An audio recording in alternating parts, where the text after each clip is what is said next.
one. Did you know that pilots on the same flight, they can't eat the same food, the same meal? Why?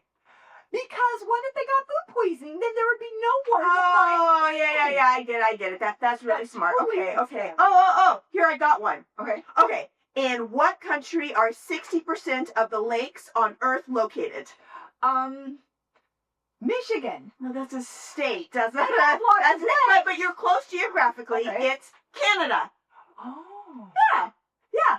Okay, whoa. Here's another one. Okay, the island of Yip, located in Micronesia, uses large circular rocks called rye stones as a form of currency. Wow. Rocks as currency? Yeah, isn't that really cool? It's amazing. They're not just any rocks. They're like really big rocks. And Awesome. what are you doing? Don't I still owe you for lunch the other day? Well, yeah, and come to think of it, you owe me for the movies last week. And then I also bought you popcorn and some candy while we were there. And, then also you were at the drive-thru. And while you were in the drive-thru, you called me because you ran out of gas.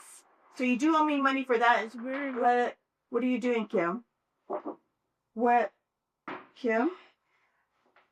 What is all this? Okay. Yeah. Okay. Consider yourself paid in full. What? For rocks. Currency. I just paid you back for everything. Oh, goodness, Kim. Can I have some change?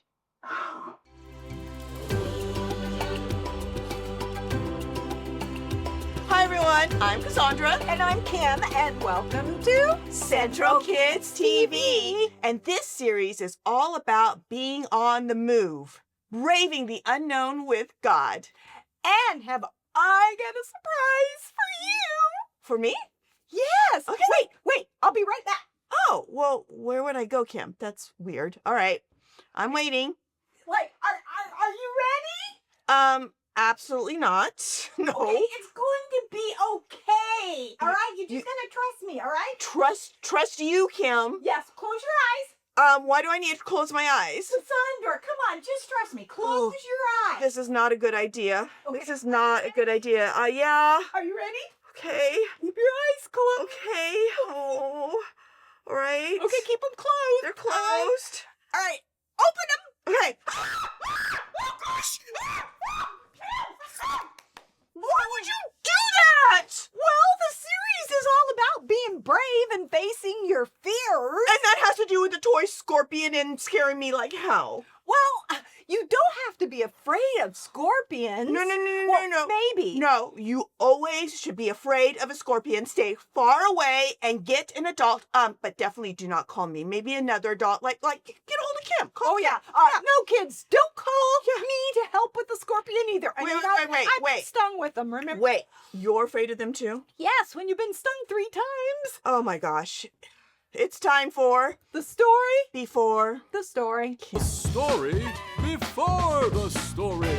Today we're in Exodus, the second book in the Bible. In the beginning, God created the whole world and everything in it, including people. But when people turned away from God, the world was broken, and so was our friendship with God. Still, from the beginning, God had a plan to restore it all. God chose one man, Abraham, and promised to bless the whole world through his family. Abraham's family grew to include Abraham, Isaac, Jacob, and Joseph. Joseph was sold into slavery in Egypt, but he rose to become second in command of the whole country. Years later, Joseph invited his family to come to Egypt, where they were saved from the famine. Which is where our story starts. Take it away. Hey everyone, I'm Colin. Over the years, Joseph's family, the Israelites, grew in number and spread out in the land. But then a new king, or Pharaoh, came to power. He didn't remember Joseph and he feared the Israelites. If war breaks out, they'll join our enemies, force them to work hard in the fields and build cities. This was terrible news for God's people. But still, the Israelites grew in number. At last, Pharaoh ordered that all Israelite baby boys must be killed. But one family wasn't about to let their baby son be taken. They hid him in a basket at the river's edge. The boy, later called Moses, was discovered by the Egyptian princess and raised as her own son. When Moses grew up, He tried to protect some Israelite men, but made trouble instead. So Moses ran away to the land of Midian, where he lived a quiet life, until one day. Moses. Moses. God called to Moses from the midst of a burning bush. God had heard the cries of the Israelites, and now God wanted Moses to lead the rescue mission. Who am I that I should do this? Suppose I go to the people of Israel and they ask who sent me. Tell them, I am has sent me to you. Say to the elders, I will bring you out of Egypt. I will bring you into a land that has plenty of milk and honey. But what if they won't listen?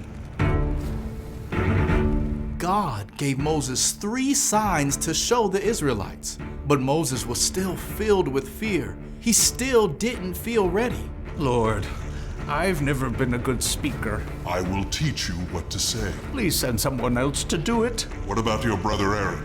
He can speak well. He is already on his way to meet you. I will help both of you speak. Moses still didn't feel ready, but he knew that God was with him. When Aaron arrived, the brothers traveled to Egypt and told the Israelite elders what God had said. Then they went to Pharaoh. The Lord is the God of Israel. He says, let my people go. Now you've got to remember, Moses grew up in the Egyptian palace. He may have even been raised together with the current Pharaoh when they were boys. Who is the Lord? Why should I obey him? Not only did Pharaoh refuse to let God's people go, but he made them work even harder. Now the Israelites were angry with Moses too. Moses was ready to give up, but God told him to return to Pharaoh. So Moses showed Pharaoh amazing signs. Still, the king refused to listen. So God told Moses to meet Pharaoh on the banks of the Nile River. The Lord says, let my people go, but you have not listened. God gave Moses instructions for Aaron to take his staff and hold his hand over the water. Aaron did exactly as God had commanded, and all the streams and rivers and lakes in Egypt became blood. But Pharaoh refused to believe. Magic tricks. I won't let you go. Again and again, God instructed Moses to tell Pharaoh to let God's people go. And over, Pharaoh refused. So God sent frogs to appear everywhere, then clouds of gnats and flies. After that, all the livestock died, and the Egyptians were covered with terrible sores. Huge hailstones rained down, and locusts destroyed anything that was left. At last, deep darkness covered the land for 3 days. Through all of this, Pharaoh still refused to let God's people go. So God warned Moses of one final terrible plague. At midnight, the firstborn son of every Egyptian family would die. But God gave Moses special instructions for the Israelites. Each family must kill a Passover lamb. Put some of the blood over the top of your doorframe and along both sides. Then the destroying angel will pass by your homes. Everything happened just as God had said. The Egyptians were devastated, and Pharaoh called for Moses. Get out of here. You and the Israelites leave my people. Go!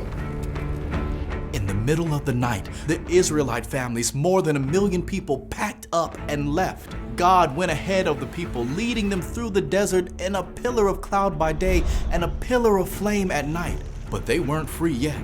As they approached the Red Sea, Pharaoh and his army chased after them. It was a desperate situation. The Red Sea stretched out ahead, blocking their way. From behind, the Egyptians thundered toward them. God's people were trapped. Don't be afraid. Stand firm. You will see how the Lord will save you. God told Moses to hold out his walking stick over the Red Sea. Immediately, a strong wind arose. It pushed back the waters until a pathway appeared. The Israelites walked right through the heart of the sea on dry ground. But as morning dawned, the Egyptians pursued God's people. As the Israelites reached the far side, though, the waters closed up again. The sea swept away the Egyptian army. The Lord has saved us. Even though Moses had been afraid to return to Egypt, he had chosen to trust, and God gave him the courage to lead the people to freedom. The end. Wow, I think I need to catch my breath. That's like 20 stories in one. And this story wasn't just about the Israelites.